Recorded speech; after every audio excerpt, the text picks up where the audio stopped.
E aí, pessoal? Preparados para mais um mergulho profundo? É isso aí. Hoje a gente vai desvendar um mistério que É. assombra a humanidade há séculos. O inferno, Nossa. lugar de fogo e tormento eterno, ou um estado da alma. Boa pergunta. A Bíblia, acredite se quiser, dá pouquíssimas pistas sobre isso, mas a gente vai destrinchar tudo. Pois é. O inferno é um daqueles temas que sempre mexeu com a imaginação, né? Tem tudo a ver com nossos medos, nossas crenças, nossa cultura. Mas se a gente for buscar na Bíblia uma descrição detalhada, tipo um mapa da mina, Hum, vamos ficar de mãos vazias. verdade. A gente cresce ouvindo histórias, vendo filmes, É. e a imagem que fica na cabeça é aquela. Ah, Fogo, demônios, isso. sofrimento sem fim. Mas, e aí, como essa imagem foi construída ao longo do tempo? De onde ela vem? Aí que a coisa fica interessante. Essa imagem que a gente tem do inferno é tipo um Frankenstein, Hum, montada com pedaços de várias fontes. Tem Aham. influência do Antigo Testamento, do Novo Testamento. Pois olha, E até de outras culturas, como a mitologia nórdica, sabia. sério. Que loucura! Me explica isso melhor. Então a palavra inferno vem do termo nórdico antigo El, que era o nome da deusa do submundo. Só que, para os nórdicos, o El não era esse lugar de fogo e tormento que a gente imagina. Era mais um reino gelado, lá no extremo norte, onde os mortos ficavam. Totalmente diferente da nossa visão, né? Nossa, então a gente pode dizer que a nossa imagem do inferno foi se transformando ao longo da história, É. com pitadas de várias culturas. Zix. Mas, voltando à Bíblia, o que ela realmente diz sobre o inferno? No Antigo Testamento, a gente encontra o Sheol, Sim. que era basicamente o lugar para onde todos os mortos iam, independente de suas ações em vida. Era como um grande depósito de almas, digamos assim, sem detalhes de sofrimento ou punição. É uma ideia bem diferente da que se desenvolveu depois, né? E no Novo Testamento as coisas mudam. Sim, no Novo Testamento, o inferno ganha uma conotação mais negativa, ligada à ideia de punição divina. É lá que surge a figura do Lago de Fogo, Hum. descrito no Apocalipse como o destino final daqueles que se rebelam contra Deus.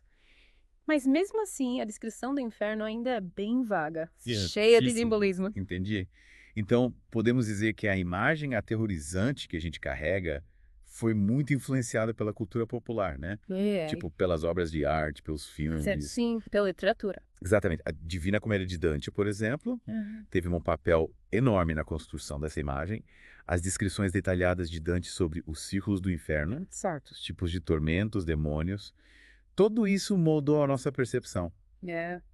E olha que interessante, e a próprio Dante viveu numa época em que a Igreja Católica tinha muita influência. Ou seja, É. a visão do inferno como um lugar físico, Sim, com punições específicas para cada pecado. certo. Servia também para controlar as pessoas, para impor medo. Faz sentido. É como se o medo do inferno fosse uma ferramenta de controle social. Mas e aí, o Reverendo Moon, ele entra nessa história como, pelo que eu vi nas nossas fontes, ele tinha uma visão bem diferente sobre o inferno, né? Sim, completamente diferente. Ó, O problema do mundo, o inferno não é um lugar físico para onde a gente vai depois da morte, mas um estado espiritual, um estado de separação de Deus, de alienação do amor verdadeiro. peraí, deixa eu ver se entendi. Você está dizendo que pro Reverendo Moon, o Isso. inferno não é um lugar, mas uma condição de espírito. Isso mesmo. E o mais interessante é que, segundo Moon, Uhum. a gente mesmo constrói o nosso inferno aqui na Terra através das nossas ações, das nossas escolhas egoístas. Quando a gente vive de forma desarmônica, desconectada dos princípios divinos, É. a gente está, na verdade, criando o nosso próprio inferno interior, um estado de sofrimento e alienação. Caramba, essa visão muda tudo, né? Então, para o Moon, o inferno não é um castigo divino, Não. mas uma consequência das nossas próprias ações. Se a gente semeia discórdia e egoísmo, colhemos o inferno. Se a gente semeia amor e compaixão, colhemos o paraíso. É isso. E você pegou a essência do pensamento do Moon. E ele ia além, dizendo que tanto o céu quanto o inferno começam aqui na Terra. É como se a gente estivesse plantando as sementes do nosso destino eterno a cada escolha que a gente faz. E olha, essa ideia de que a gente é responsável pelo nosso próprio inferno tem um impacto enorme na forma como a gente vive, né? Nos faz repensar nossas ações, nossas prioridades. Com certeza.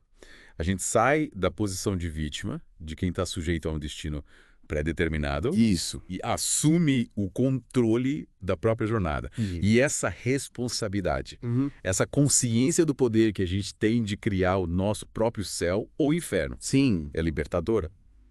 mas também assustadora, né?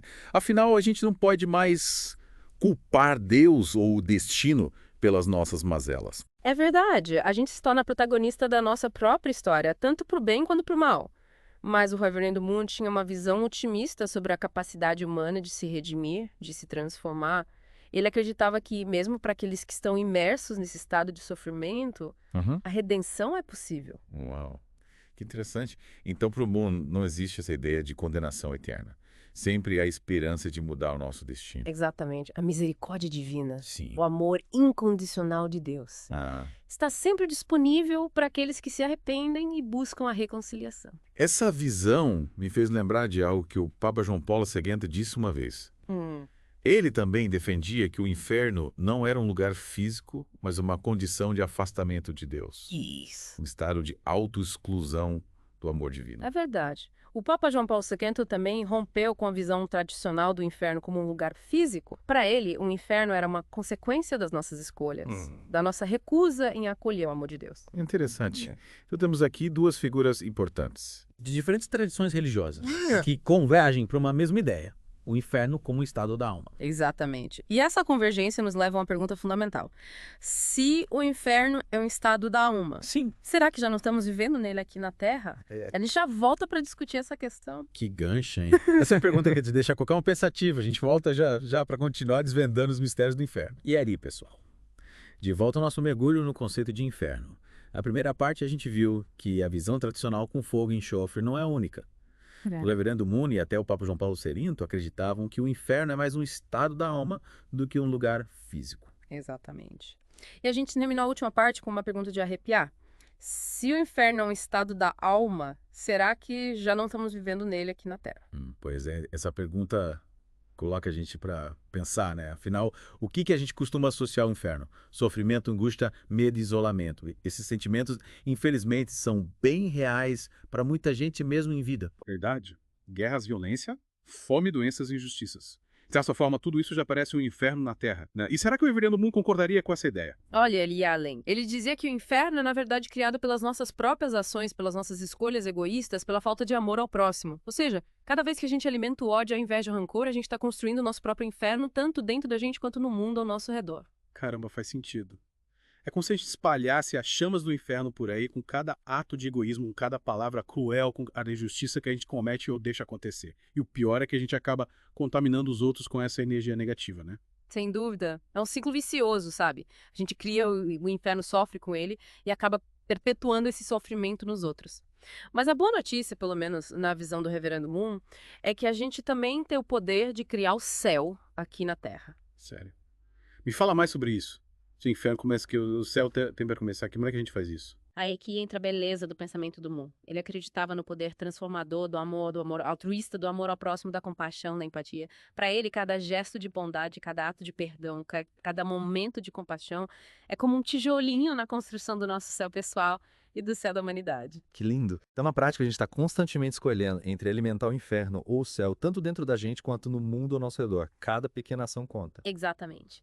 É como se a gente tivesse um pincel na mão e a cada escolha, a cada atitude, a gente adicionasse um toque de cor à tela da nossa vida e do mundo. A gente pode escolher pintar um quadro sombrio, cheio de dor e sofrimento, ou a gente pode criar uma obra de arte radiante, repleta de amor, beleza e harmonia. Nossa, essa metáfora é poderosa. E me fez pensar numa coisa. Se a gente realmente tem esse poder, essa responsabilidade de criar o céu ou o inferno, qual o papel da fé nessa história toda? A Bíblia tem algo a dizer sobre essa capacidade que a gente tem de influenciar nosso destino tanto individualmente quanto coletivamente? Com certeza. A Bíblia está repleta de ensinamentos sobre a importância das nossas ações. Tem uma passagem no Evangelho de Mateus, capítulo 18, versículo 20, que diz: "Porque onde estiverem 2 ou 3 reunidos em meu nome, ali estou eu no meio deles." Essa passagem, para mim, resume a essência da visão do Reverendo Moon. Quando a gente se reúne em nome do amor, da compaixão, da justiça, a gente está criando um espaço sagrado, um pedacinho do céu aqui na Terra. Oh, que forte. Então a gente carrega o céu e o inferno dentro de nós. A gente decide qual dos dois vai alimentar com as nossas ações. É isso aí. A gente carrega o potencial para ambos. E a cada dia, a cada escolha, a gente decide qual deles vamos fortalecer. Mas é importante lembrar que a gente não está sozinho nessa jornada. A fé, a espiritualidade, a conexão com o divino, tudo isso nos dá força, nos inspira a fazer as escolhas certas. Verdade. E essa conversa toda me fez perceber o quanto a gente tende a simplificar as coisas, né? A gente cresce com essa ideia do inferno como um lugar físico, com punições eternas, e esquece de olhar para dentro, para as nossas próprias ações, para a forma como a gente contribui para a criação do inferno ou do céu aqui na Terra. Com certeza. A gente precisa ir além da superfície, questionar as ideias preconcebidas, buscar diferentes perspectivas. E essa é a beleza do conhecimento, da busca, da reflexão. A gente vai desconstruindo as nossas crenças, expandindo a nossa consciência e se abrindo para novas possibilidades. Concordo plenamente, mas antes da gente se aprofundar mais nessa questão da desconstrução de crenças, eu queria voltar um pouco para a questão do inferno como lugar físico. Afinal, a Bíblia menciona o Sheol, lago de fogo. Será que essas descrições não seriam literais? A gente pode simplesmente ignorar esses textos. Ótima pergunta. E é justamente essa questão que a gente vai explorar na próxima parte do nosso mergulho.